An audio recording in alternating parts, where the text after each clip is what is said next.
My job is to figure out what's going to happen in 2 years. And what's going to happen in 2 years is that everybody you're competing with is going to have fundamentally the same access to AI.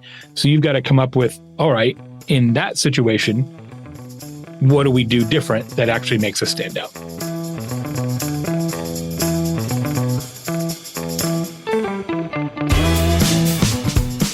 Welcome to the Agents of Change, the podcast experience you've been waiting for your entire marketing career. Search, social, mobile, AI, blockchain, and neuromarketing. These are the Agents of Change, and so are you. Digital marketing success awaits, and your transformation begins now. Welcome to another episode of the Agents of Change podcast, the podcast that helps you reach and engage more of your ideal customers online. My name's Rich Brooks. This is episode 598, powered by Flight New Media. Is it time for a new website or a tune-up for your branding? Maybe you just need to drive traffic with SEO or paid search. Whatever your branding, web design, or digital marketing needs, our team of experts is ready to chip in. We've been helping businesses just like yours attract and engage your audience, drive traffic, and generate leads since 1997. Just reach out at takeflight.com or theagentsofchange.com and I'll respond personally. I look forward to hearing what you want to accomplish in the next 6 to 12 months, so don't wait. Today, we're going to have a great conversation about why AI is not going to be a competitive advantage for much longer, and how you can prepare now to capture and keep more business as AI becomes table stakes. Before we get to that, I'm fresh back from CEX, the Content Entrepreneur Expo, which held in Cleveland. This is the second content-focused conference put on by the Uber gentleman, Joe Polizzi, and I was blown away by the quality of the speakers that took the stage there. Although content is a big part of what I do, I didn't think of myself as a content entrepreneur, so I didn't think there'd be too much value for me personally, but I was thankfully very, very wrong. One big standout was Jay Akanzo, who I'd never seen or met before, but I'll definitely be bringing him onto the podcast at the earliest possible time so that you can check him out as well. It was great meeting new people, as well as seeing old friends like Andy Crestodina, Mike Stelzner, Katie Brinkley, Jeff C., Lou Mangello, the list goes on. I actually got to present twice, once with my new friend Malia Khan, and once as a solo session on creating AI assistants like custom GPTs or Claude projects. It was my first time presenting on that topic, but I plan on doing it a lot more. In fact, I might convert that into a standalone podcast episode too, so stay tuned. I can't stress how important it is, whether you're an owner, a marketer, a content creator, to get up from behind your desk, to go to a new space, and to learn from and collaborate with other people. I don't think we've really bounced back from COVID. We got way too comfortable with free webinars that we only half listen to if we show up at all. We all need to sharpen the saw. I took pages of notes at CEX and got reinvigorated to finish a couple of projects that I have languished at about 80% completion for way too long. Seeing old friends, meeting new ones, getting inspired, learning new tricks, that is what keeps our mind sharp, our creativity flowing, and makes us agents of change. And with that inspirational nag, let's dive into this week's interview. My next guest is a business growth and customer experience expert, advisor, researcher, author, and analyst. He has spent 30 years helping more than 700 of the world's most iconic brands, including Nike, Oracle, Salesforce, Bentley, and the United Nations, gain and keep more customers. I am curious to know how the United Nations keep more customers, but maybe that's an episode that we'll do down the road. A seventh-generation entrepreneur, he has written 7 best-selling books on marketing and customer experience and founded 5 multi-million-dollar companies. He's an inductee into the Professional Speaking Hall of Fame and travels globally teaching business growth principles to in-person audiences.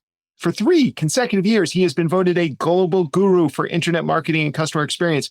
He has also hosted more than 800 podcast episodes and created 7 shows, including Social Pros, twice named the #1 marketing podcast. A lover of plaid suits and a hater of red tape, he's also the world's #2 tequila influencer, publishing 25 videos per month on Instagram, TikTok, and beyond. Today, we are going to be talking about AI and how you can keep a human touch in it, and how AI is just table stakes, and how you cannot rely on AI or get ahead of it, just keep pace with it, with I believe, 5-time guest, Jay Baer. Jay, welcome back to the podcast. Great to be back. I was expecting a velvet smoking jacket like they do on SNL for the Five Timers Club, but maybe the FedEx didn't come here yet. Yeah, it's funny. I really should have something like that for you, like a gold jacket, something, Agents of Change logos on the back. I think you're my first 5-time guest. So I wasn't prepared. There really should be that I can help design the garment. I was going to say, if anybody could create a good-looking plaid jacket, it would be you, sir. Thank you. I'm totally in on that plan. And then the next time there's a 5th-time guest, I will come on the show and welcome them to the club as they do on SNL. You just let me know. Absolutely. Sure thing. Other than that, the other option would be is we just get up couch here and you are always on the end of the couch. I like that. Yeah, like a sidekick. Exactly. Because I don't currently have a podcast. I would love to be your sidekick. The job is yours, my friend. Thank you. Thank you. All right. So before we get into the marketing, you are a tequila influencer. And I'm just kind of curious. I also love tequila. What has been the most surprising thing that you've discovered since embarking on becoming a tequila influencer? That's probably a whole show, but I would say one of the most surprising things is that there are more than 2,000 tequila brands, but only 10 brands or so comprise 85% of the market. So it is the definition of long tail from a competitive branding perspective. And I sort of knew that instinctually, but to really be inside the business now, it is remarkable how big the big guys are and how not big everybody else is. And I don't want you to name names because I know that you've got relationships with these guys. So I don't want you to tell us who your favorite brand is or anything like that. But in general, do you find that the tequilas you like the best are from the more popular brands that we might see at the local bar? Or are they more these niche, really customized brands that have much smaller distribution? Yeah, much more niche, much more craft. It's very similar to the beer business where you have sort of big beer that's creating very large batches and doing it efficiently to protect profit margin. And then you have craft beer, which is making small batches, typically with higher quality ingredients, et cetera. It works the exact same way in the tequila industry. Most of the really big brands that you might find in a grocery store, are producing at industrial scale, and the rest of the brands are not. And so we tend to not only enjoy, but also help promote the smaller brands that are doing things in a more artisanal fashion. Love it. Love it. All right. So let's shift now a little bit towards marketing and AI. I went through your presentation deck and you talk a lot about the human touch and the importance of human touch when in the world of AI. What drew you to this topic and how it impacts marketing? I've been thinking about it a lot because both of us have seen this movie before, or at least similar movies, right? Where we have this incredible new thing rooted in technology and everybody runs toward it, and early adopters have a defensible edge, but then inevitably whatever the new thing is becomes widely adopted, therefore commoditized, and that edge fades away, right? So the person with the first flush toilet had a pretty good competitive edge for a bit. Obviously, this happened with websites. It happened with mobile apps. It happened with SEO. It happened with email and marketing automation, certainly social media. Now, don't get me wrong, AI is more transformative than all of those because it will impact more parts of our life than social media, for example. But this idea that you can adopt and embrace social media now, and that somehow that will be the sustainable advantage that your business has versus competition is not true. Like it's because everybody is going to have it, right? And so my role is not to be a futurist. I'm sort of a near futurist, right? So my job is to figure out not what's going to happen in 10 years or 20 years. I don't know. My job is to figure out what's going to happen in 2 years. And what's going to happen in 2 years is that everybody you're competing with is going to have fundamentally the same access to AI. So you've got to come up with, all right, in that situation, what do we do different that actually makes us stand out? I 100% agree with everything you just said. And I also believe that even those people who maybe aren't as excited about using AI for everything, it doesn't matter because it's soon going to be baked into every tool you're used to using. Canva, Photoshop, anything from Microsoft or Google. So if that is... You use it without even knowing you're using it, right? Right, exactly. It'd be like it. To me, AI is going to be eventually, and I think pretty quickly, like electricity. Nobody's like, yeah, I was an early adopter of electricity, or I really think a lot about my electricity strategy in my corporation, right? It's in and around always. It's omnipresent. And I think AI will become that pretty quickly. And so I used to say, nobody has a department of radio either, right? It's just advertising. So you got to come up with something new. And by my way of thinking, what's new is what's old. That the human touch, the more personalized approach will take on greater importance and be more effective as a differentiator because we will see so much less of it. All right. So if I'm understanding you, then in this near future world where everybody has pretty much all of our competition has the same access to AI that we do, it's going to be the human touch that is the competitive advantage in marketing and business communication? I think it can be. Now, I want to make sure that we're clear. It's not one or the other. I'm not suggesting don't worry about AI. Instead, pursue the human touch. I think this is like an improv class. It is yes and. To take this advice to heart, the first thing you got to do is get really serious about AI. I am presupposing that you are going to do that or that you have done that.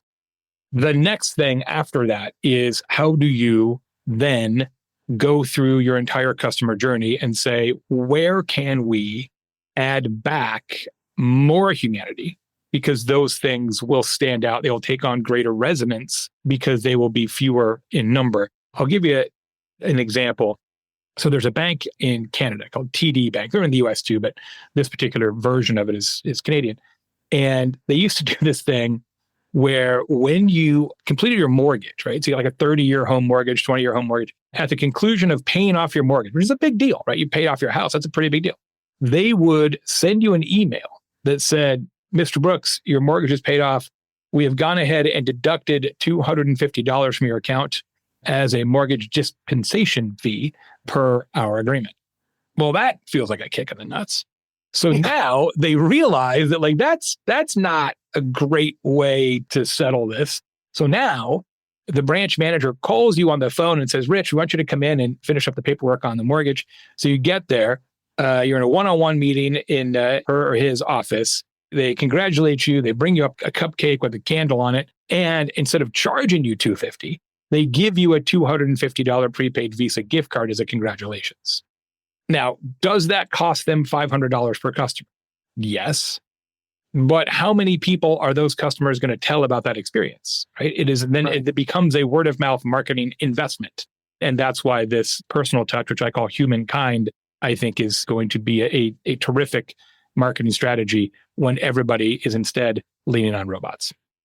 So what are some other ways? I mean, obviously that's nice if you get $500 to throw at every customer, and TD Bank has a certain size benefit, an economy of scale where, people from all over the US and Canada could choose TD Bank. But for small to medium-sized businesses or niche businesses, what are some of the other things that you've either seen work or that you feel would be a really great approach that might be very cost-friendly as well? I was in Colorado 2 weeks ago. We're thinking about buying a house there.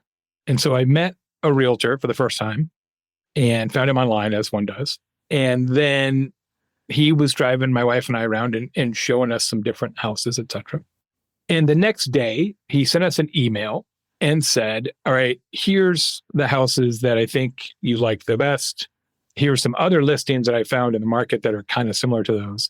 And by the way, because it feels like maybe you're a little bit serious about this, I've gone ahead and gotten you a trial subscription to the local newspaper digital edition, which cost him $5, right? Right. Nobody does that, right? Nobody thinks about, what would be really useful in that situation?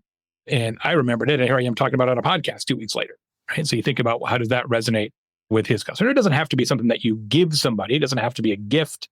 Those are just an example I came up with. Well, and what's nice about that is the same thing that's nice about any kind of gift of the month club is then you're reminded every time you get the daily or weekly email from who the Coloradian or whatever the thing is. Yeah, exactly. Yeah, and so it keeps on reminding you.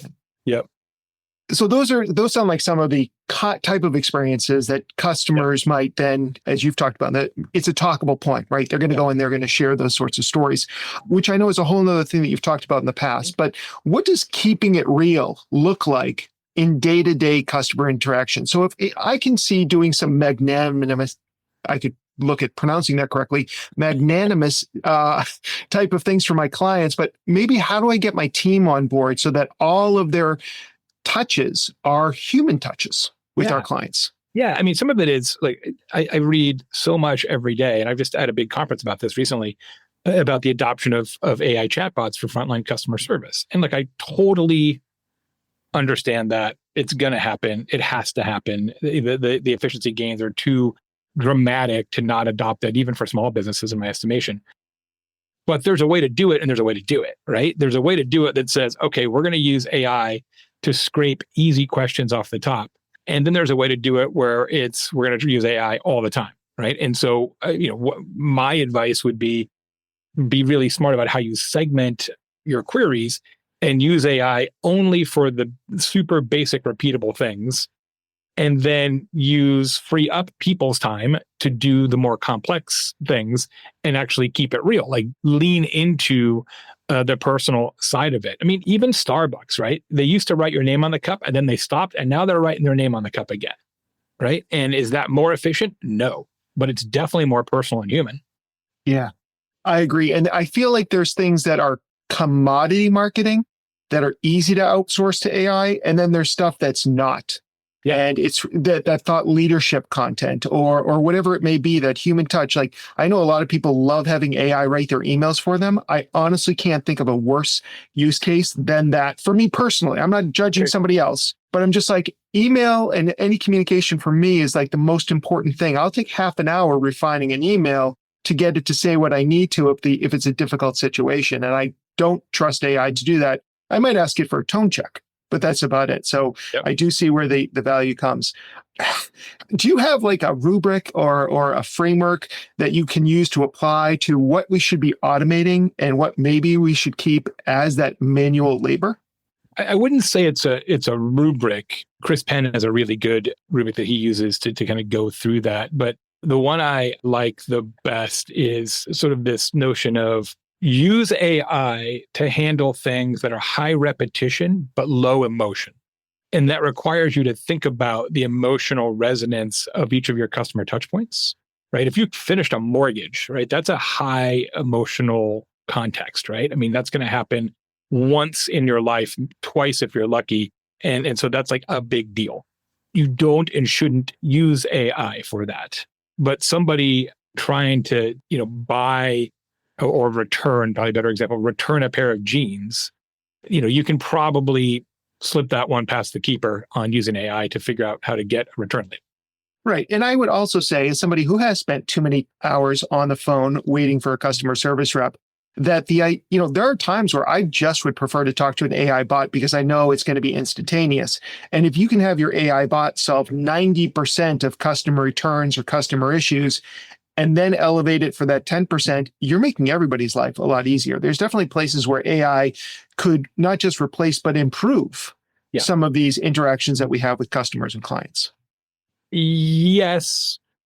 And right now, a lot of the AI bots are not successful in that regard, right? They're just not quite there yet in terms of their capabilities, their smooth handoffs, the technology improves by the minute, but it's not quite there yet. And you're starting to see a lot of consumer frustration because they're being funneled into using AI, and then the AI itself is not fully satisfactory. One of the craziest things I've ever seen, Rich, just recently I saw this stat that something like this is from CCW research, something like 62% of business leaders believe that AI customer service is valuable for customers, and like 10% of customers agree. So there's this massive disconnect between what businesses think AI can do and what customers think AI is doing now.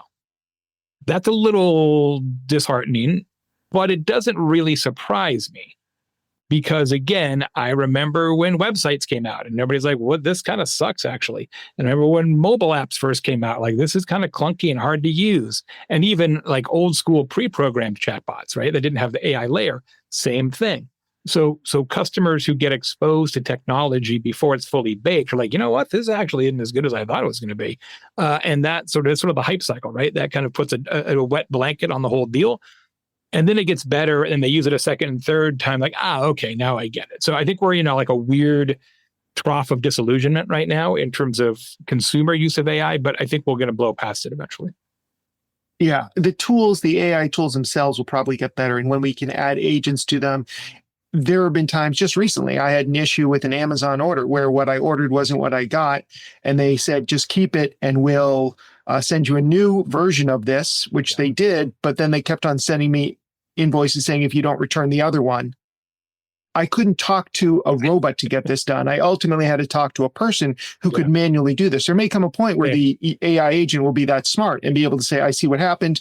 We fixed it. You won't get any more bills going forward. Yeah, but that's a nuance that we're not there yet. And also, I think customers, like you were kind of alluding to, we have to be trained up too in terms of what we can expect and how we work with an AI bot versus a human being. Well, think about how much better people got about search querying.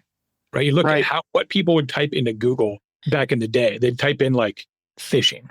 Right. And now they realize, okay, what I really want to type in is 7-foot fly rod, blah, blah, blah, blah. The average, you've probably seen these stats, right? The average length of a search query has steadily grown into the number of characters every year forever, right? Because people get smarter and more nuanced and they understand that the more specific they are, the better the outcome. The same thing is going to happen with AI prompting, of course. And so some of this is just that it's immature technology, but it's probably even more so immature consumers in terms of their use of the technology. So I think that's all going to get solved for eventually. But a lot of the humankind secret isn't necessarily about AI. It's just about saying, hey, people can create an experience that AI can never create. Like there's a grocery store in Canada called Sobeys, and they actually have in the store, this is actually pioneered in the Netherlands, but it's in Canada now as well. And it's got a slow lane. Like literally it says slow lane. Like this lane in the store is for people who want to check out and buy groceries, but also shoot the shit with the cash register person. And my mom would love a slow lane. Like every time my mom is on a plane, she quote unquote meets new friends. Like you can have headphones on, reading a book, doesn't matter. She will break through. Like 85% of her phone contacts are like people she's met on a plane. If she could buy groceries and chat it up with the grocery person, like on purpose, jackpot. She's totally in on that, right? Not everybody is going to want that, but some people are going to love that. And that's the power of this kind of counter-cyclical human touch. Also, then you get the chatty people out of the 14 items or less things, so I can go even faster. Exactly. Everybody wins. As we're thinking about AI and implementing it into our business and where we're implementing it to it, I'm wondering about consumer expectations. And there's definitely been some research, I'm sure you've seen it recently, that people are actually against or have a lower opinion of a product when it says now with AI or something like that on it. And the big pushback against, like, especially Coca-Cola by name and their AI generated ads this past Christmas and how people were downright offended by them. I'm just wondering how much of what you're talking about now is less about the company doing it and maybe more about where we are as human beings and what our expectations are about the use of AI versus being able to work with a real human on the other side of this interaction. Everybody would prefer to work with a human in most scenarios. Like the research is pretty clear on that, right? That's why even today, the most popular contact mechanism is telephone. I find that hard to believe with so many people. Every time I retest it, it's the same and it blows me away. And the part that will even completely freak you out, Rich, it's also true for Gen Z. If Gen Z has to get a hold of a business, their choice of contact mechanism is telephone, despite the fact that under no other circumstances do they ever use the telephone. I'm almost speechless at this point because I have some Gen Z people on my team. Same. And every weekly status meeting is like, oh, the client hasn't gotten back to us yet. Have you called them? Whoa, no, I'm not going to call them. Like, I'm not going to be that person. Like, yeah, to that me, feels like an emergency. Yeah. I'm like, trust me, they're Gen X. you're going to get them to take action if their phone actually rings. Trust me on this. But yeah, I find that surprising, but you've done the research, so. And I think it's because if you really need something now, you understand the power of synchronous communication as opposed to asynchronous communication, right? So that's I think the difference in that situation. So everybody would prefer people, but I think everybody knows that ain't gonna happen, right? Like the math is stacked against us pretty clearly, right? The AI efficiencies, the AI opportunity is no joke. And so that's why when we started this conversation, I was like, look, this is not about whether or not you do AI. The answer is yes, you're going to do AI. And while you do that, find ways to build back more humanity, right? Things that allow people to connect with people, ideally in 3 dimensions. That's the best possible scenario. That's why I think events are not going to go anywhere. I think events actually set aside sort of economic conditions and what have you, and tariff impact and all that. But as a thing, I think events are going to grow in importance, not wane, because again, the opportunities for that sort of proximate human contact are going to get fewer, not more. So a lot of us are always going to look at the bottom line on this, and obviously AI has some certain advantages, but are there any ways that you can think of where we could measure implementing a human touch in things? Are there KPIs or are there tools that you know of that would help us understand the benefit of really inserting human beings into some of these interactions? Let me take that a couple ways. One, I've been talking about this a lot lately, that one of the biggest questions that anybody in business has to start asking and answering themselves is, what am I going to do to monetize this capacity? If you adopt AI in your organization, large or small, you're going to have approximately, your mileage may vary, but approximately 25% more time. You're going to have everything. If you're working 60 hours a week now, you're going to work 45 or whatever the numbers are. And what do you do with that 25%, right? Do you just have fewer people on your team? Do you just keep the money? Do you go on longer vacations? Do you get involved in M&A or R&D? Like, what do you do with the 25%? To me, that's the core question. My advice is you take some of that 25% and you put it back into adding more humanity, more human touch, more keeping it real. So you're still going to come out ahead financially. It's just, you don't just sweep the board of your 25% and say, okay, I'm taking that to the bank. You say, okay, how can we add back more high touch things? Not because it feels good, although it does, because it will actually make you a more successful business. Look, word of mouth, which I wrote about a few years ago, as you remember, is more important today than it was when I wrote the book. It's more important tomorrow than it is today. It will be steadily more important every day that you draw breath on this planet, because word of mouth, actual human to human recommendations out of your food hole, is literally, and I mean this sincerely, the only thing that AI can't fake. And what creates word of mouth is not a nifty chatbot. What creates word of mouth is the slow lane and things like that. So take some of your newfound efficiencies, roll it back into bespoke personal touches, reap the word of mouth benefits, and that becomes your competitive success factor. Now, how would you measure that? You've got to track who gets exposed to your human touch thing. And then you run an analysis on renewal rate, average order size, lifetime value, etc. All right. Now, there's a lot of people right now who are claiming to be AI experts, and there's a million YouTube channels and dedicated to it and all this sort of stuff. It's still pretty new. So to say that like everybody's in agreement with one thing or the other might be a stretch. But as you look at the general hubbub from the experts that are talking about AI and how it's going to change business, is there something that they're not saying that you truly believe in? Or is there something that they're saying that you're like, that's just not how it's going to end up? I'd be curious to have your take on that. A lot of people are not talking about this 25% monetization of capacity question. I think that's a really important thing to consider that doesn't get a lot of play. I would say the other piece of AI that I think it's really important to ponder is what it does to organizational structure. You see some people talking about this in the sort of AI HR world, but not so much broadly yet. The new research shows that 78% of hiring managers indicate that AI is already costing entry-level jobs, which of course stands to reason, right? AI can be deployed to do the tasks and assignments that most typically would be the responsibility of an early stage person in whatever field you're talking about. So as a business manager, owner, leader, even in a small business, you're like, cool. I don't need, this person right out of school. I'll just use AI for that. Except what happens in 5 years? Who's your manager? What happens in 10 years? Who's your director? What happens in 15 years? Who's your vice president? What happens in 25 years? Who's your COO?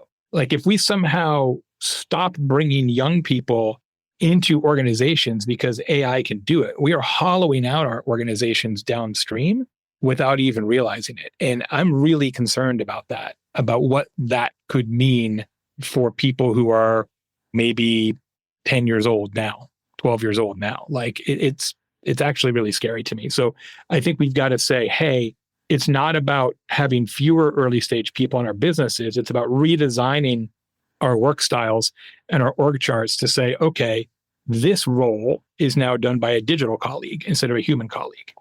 But not like we just don't need those people because we just have to give them different work to do. All right. So as we kind of wrap up today's conversation, if somebody's listening and they're like, I love what Jay has to say, I appreciate the fact that we need to really make sure that we don't lose the human touch, that we make it part of our interactions with our prospects, customers, vendors, what would be one step that you would point them towards as a way of starting that journey? I'd audit it first. I would say, all right, take a look at your customers, and you might have 10 customers, you might have 10 million customers. How many of those customers does a human being in your organization, which may just be yourself, how many of those customers does anybody in your organization actually interact with, and on what frequency, right? Like, because if you start really doing the math on that, you realize that so much of our customer to company interaction is already at remove. It's already digital. It's already automated in some way. And yes, I'm a huge email proponent as well because we're of the same cohort. But this idea of like, hey, could we, instead of doing an email, could we do a Zoom call? Could we do a phone call? Could we do a FaceTime? Even though it's less efficient, is it more impactful? One of my first bosses taught me something. I think maybe we talked about this on an episode once. He said, by the time you have the third email, you should have just called them. Yeah. It's no longer more efficient, right? And there's a lot of truth to that. I still train people on that all the time, right? Like if you sent 9 emails, like we really should have just picked up the phone on this. Absolutely. Although sometimes the benefit of a paper trail yes, is what you're really looking for. It's a CYA move, but yes. Sure. Well, the AI will be recording the call and creating. Exactly. Jay, this has been great. If people want to learn more about you, your tequila, your marketing, your speaking gigs, where can we send them? Find me at jbaer.com. You can find me on all the social platforms on my name, Jay Baer. If you want tequila, look for Tequila Jay Baer, and you'll find all that stuff. We'll have those links in the show notes. I subscribe to all of Jay's newsletters. I strongly recommend you do too. Jay, always a pleasure to see you. Thank you so much for coming by today. Thanks, my friend. I'll be waiting for my jacket. We're on it. It is always a pleasure talking to Jay. I just love the way his mind works. I love the way that he looks at projects or problems or opportunities and just kind of sees a way through them. I've learned a lot by having him on the show, which is why I keep having him back. If there was anything you missed or you want to listen to again, you can find everything you need at our website at theagentsofchange.com/598. You'll find the episode, you'll find the full transcript, the blog post, show notes, links to all of Jay's material, and a whole lot more. So go check it out now. My big takeaway from today's interview: in a world where AI handles the routine, your relationships become the rare commodity. Every personal touch, every human moment, every genuine connection becomes a competitive advantage that no algorithm can replicate. And that's how you become an agent of change. Don't miss another thrilling episode of the Agents of Change podcast. Be sure to subscribe on your favorite podcasting platform.